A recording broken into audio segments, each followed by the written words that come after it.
Isabelle Coupet-Soubeyran, bonjour. Bonjour Thibault. Vous êtes économiste, maîtresse de conférences à l'Université Paris 1 Panthéon-Sorbonne et conseillère scientifique de l'Institut Veblen, pour lequel vous co-signez une note intitulée « La transition monétaire pour une monnaie au service du bien commun » avec le sociologue Pierre Delandre. Alors dans cette note, vous plaidez pour un mode volontaire de création de monnaie centrale au service du bien commun. Autrement dit, l'idée c'est d'émettre la quantité nécessaire de monnaie pour poursuivre certains objectifs. Alors plus précisément, comment est-ce que ça fonctionnerait et quelles seraient les différences avec le mode actuel de création monétaire centrale? Alors ce serait effectivement la Banque centrale ou disons plutôt un institut d'émission gouverné de façon démocratique, donc d'une façon très différente de celle qui prévaut aujourd'hui dans les banques centrales, et qui déciderait d'émettre la quantité de monnaie centrale dont on a besoin pour atteindre des objectifs qui seraient fixés collectivement. Et donc elle affecterait cette monnaie centrale. Alors, tantôt aux ménages pour soutenir leurs dépenses, tantôt aux entreprises pour soutenir leur activité, tantôt au Trésor pour soutenir l'investissement public, l'investissement dans la transition écologique notamment. Et la différence, en fait, avec l'émission monétaire telle qu'elle existe aujourd'hui, c'est qu'en fait, ce serait une émission de monnaie qui ne serait associée ni à un crédit ou un prêt remboursable, d'accord, ni à un achat de titre, ni un achat de titre revendable. Et donc, en ça, eh bien, ce serait sans contrepartie. Alors, je sais que l'expression, parfois, gêne un petit peu, mais l'idée, si vous voulez, c'est qu'il n'y aurait pas cet adossement à un prêt ou à un achat de titre. Et comme il n'y aurait aucune contrepartie, en fait, exigible sous la forme d'un remboursement qui amènerait à ce que la monnaie revienne vers l'institut d'émission, eh bien, cette monnaie, en fait, elle ne serait plus temporaire, elle serait permanente.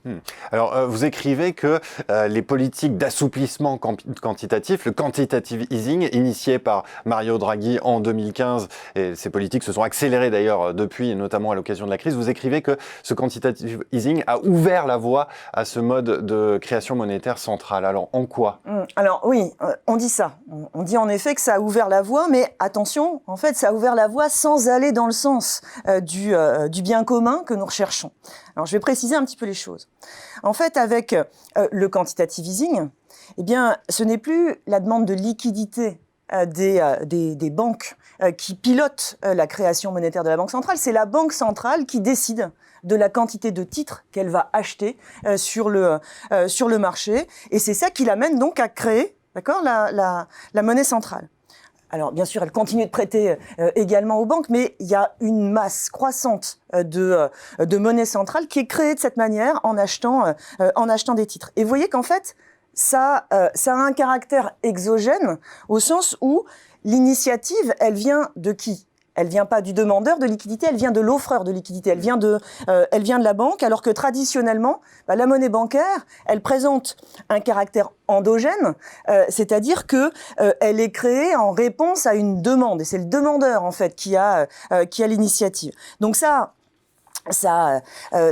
crée quelque chose de différent, et surtout, eh bien, comme ce n'est plus justement un octroi de prêt qui est à la source en fait de cette création de monnaie centrale, eh bien, ce qu'on peut dire, c'est que c'est une création de monnaie qui commence à se désencastrer de la dette. Cela étant, c'est pas sans contrepartie. Parce que la Banque centrale achète des titres, donc elle met un titre à l'actif de son bilan. Donc la contrepartie dans cette opération, c'est le titre qu'elle possède à son bilan. Et quand le titre arrive à échéance, il est remboursé et il y a la destruction de monnaie centrale. Donc, a priori, ça conserve, si vous voulez, un caractère temporaire. Mais si on pense, par exemple, aux prêts de la Banque centrale à taux négatif, eh bien, quand la Banque centrale prête 100 à une banque et que la banque lui rembourse 99, je prends un exemple volontairement caricatural.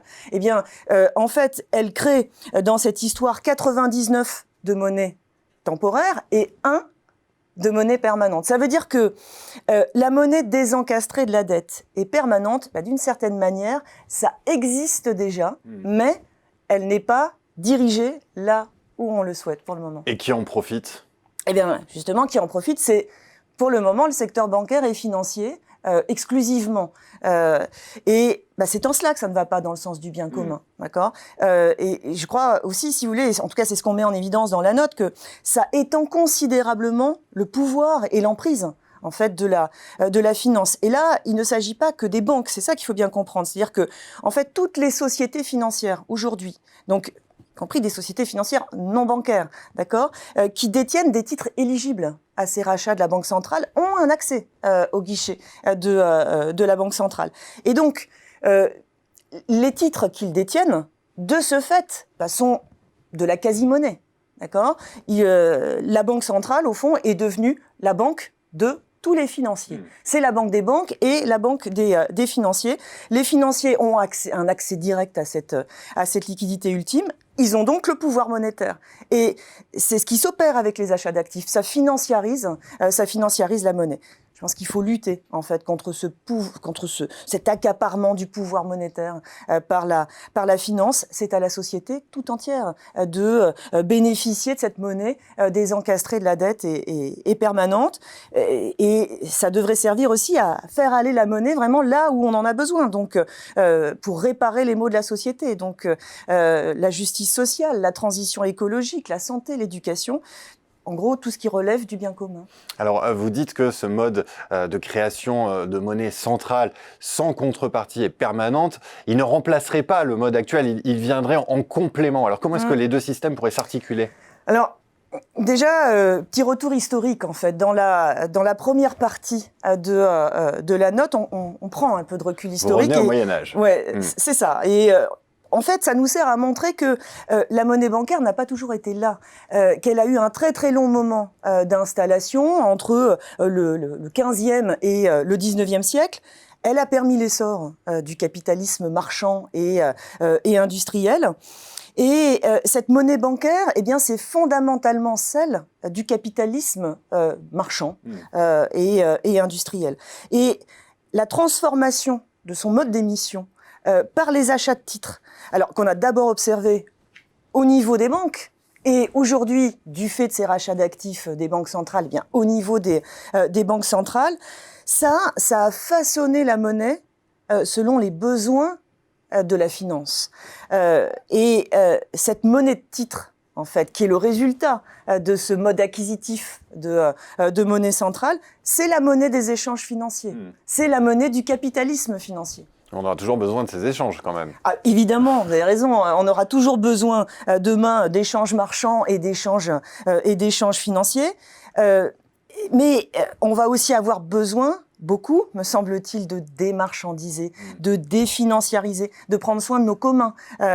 L'eau, l'air, le climat, la biodiversité. Et pour ça, eh bien, on va avoir besoin de ce mode d'émission volontaire que nous décrivons. En tout cas, c'est notre vision du monde de demain. Donc, on va avoir besoin de faire coexister les trois. On va avoir besoin de faire coexister la monnaie bancaire, la monnaie de titre et cette monnaie volontaire, en veillant à ce que cette monnaie volontaire ait suffisamment de place, en fait, dans cet ensemble, dans ce nouvel ensemble monétaire. Et alors, si on fait ça, si on arrive à faire ça, si on convenait, en fait, collectivement de cette coexistence, eh bien, il faudrait quand même pas mal ajuster, en fait, les instruments de régulation du stock de monnaie, parce que pour l'instant, les instruments dont on dispose, ce sont des instruments qui sont conçus pour agir sur une monnaie temporaire, d'accord ? Donc via les variations de taux d'intérêt directeurs, quand on peut les faire varier, quand il y a des marges de manœuvre, via les opérations non conventionnelles d'assouplissement, rétrécissement quantitatif, tout ça, ça agit sur la monnaie temporaire, mais ça n'aurait aucune prise en fait sur la monnaie permanente. Donc, ça veut dire que il faudrait disposer de nouveaux instruments pour, le cas échéant, venir retirer de cette monnaie permanente si on l'a jugée excessive, mais ça c'est tout à fait faisable, ça existe. On peut tout à fait concevoir des moyens réglementaires, incitatifs, fiscaux, et dans la note on en décrit quelques-uns. Alors justement, quelles seraient les transformations institutionnelles nécessaires à la mise en place de ce nouveau système de création monétaire ? Alors, il faudrait un changement de gouvernance profond, hein, c'est-à-dire que l'institut d'émission qui émettrait cette monnaie volontaire devrait être gouverné d'une façon très différente de celle qui prévaut aujourd'hui dans les banques centrales. Et donc, dans cet institut d'émission, il ne s'agirait pas seulement en fait de rapprocher l'institut d'émission du Trésor. Il faudrait vraiment inclure toutes les parties prenantes. Donc si on prend par exemple le cas de la zone euro, dans l'institut d'émission, il y aurait à la fois l'Eurosystème, des représentants des parlementaires européens, nationaux, des représentants de la Commission européenne, des membres d'ONG selon les sujets qui sont traités, par exemple des ONG environnementales si il s'agit d'affecter la monnaie volontaire vers la transition écologique, des scientifiques du climat, si là encore il s'agit de financer la transition écologique, ou bien des scientifiques dans le domaine de la santé, s'il s'agit par exemple d'enjeux sanitaires. Donc vraiment on serait très loin en fait de la gouvernance des banques centrales actuelles qui sont indépendantes des États, très dépendantes des marchés. Il me semble que ce changement de gouvernance profond, on en a vraiment besoin pour remettre la monnaie au service de la société. Dernière question, Jésabel Coupet-Soubeyran. Je voudrais qu'on parle des crypto-monnaies qui viennent bouleverser aujourd'hui les modes de création monétaire.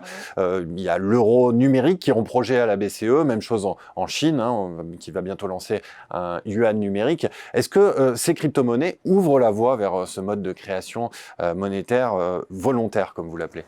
Alors, pour nous, la réponse est non. On n'en parle pas beaucoup, d'ailleurs, des crypto-monnaies dans la note. Mais la réponse est non. Alors, il est vrai que ces crypto-monnaies font partie des transformations du moment, et sans doute même les transformations les plus visibles actuellement. Je pense qu'elles feront partie, sans doute, de l'avenir de la monnaie. Les banques centrales sont en train de lutter contre l'essor des crypto-monnaies privées en essayant de développer leurs crypto-monnaies publiques. Et donc, on aura à l'avenir, forcément, soit beaucoup de crypto-monnaies privées, soit aussi des crypto-monnaies publiques. Donc, il est fort probable que ça fasse partie de l'avenir de la monnaie. Mais même si dans le projet des crypto-monnaies, il y a une critique assez fondamentale du système monétaire actuel. Exactement. Ouais. C'est vraiment une critique du système hiérarchisé d'émission de monnaie. Mais quelle est la réponse proposée en fait par le projet de crypto-monnaie ? La réponse c'est il faut une réappropriation par l'individu de la monnaie avec la technologie qui devient le garant de la confiance. Les propositions monétaires alternatives dont on se fait en quelque sorte le porte-voix dans cette note, ça apporte une réponse très différente. Parce que la réponse c'est il faut une réappropriation de la monnaie par le collectif. Oui. Et vous voyez qu'en fait, ça correspond à deux visions de la société très différentes. Eh bien, merci beaucoup, Jésabel Coupet-Soubeyran. Et pour ceux qui veulent aller plus loin, je renvoie au site de l'Institut Veblen où, bien entendu, on peut retrouver votre note en téléchargement libre. Merci beaucoup. Merci Thibault.